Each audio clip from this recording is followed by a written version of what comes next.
Let me tell you the story of Narcissus, the myth that gave us the word narcissistic. Narcissus was a beautiful young man whose beauty drew people to him like moths to a flame. They adored him, praised him, begged for even a flicker of affection. He gave them nothing. He carried himself like a god among mortals, convinced he was untouchable and above everyone who cared for him. One day he wandered through the forest and found a pool of water so still it looked like polished glass. When he leaned over it, he saw a face staring back at him. Luminous, flawless, enchanting. For the first time in his life, he felt desire. He did not understand that the image he longed for was only himself. He fell in love with the reflection, unable to look away. Every time he reached toward it, the surface shivered and the image dissolved.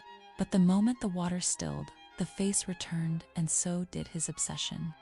He stayed there until he withered, consumed by a love he could never hold because it was never real. From his ending came the term narcissism, a word for those who become trapped in their own image and unable to see anyone else. But here is what most people do not know, and what psychology confirms. Narcissists are not full of themselves. They are empty. They cling to a reflection because they have no stable sense of self beneath it. The grandiosity is a costume they cannot take off.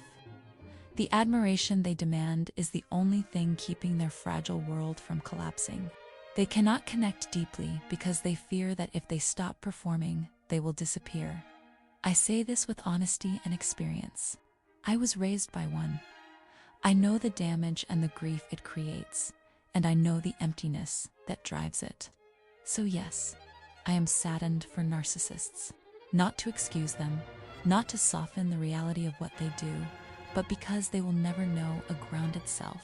They will forever chase the reflection in the water, just as Narcissus did, and they will never catch it, born in shadow and sealed with the love of a good witch.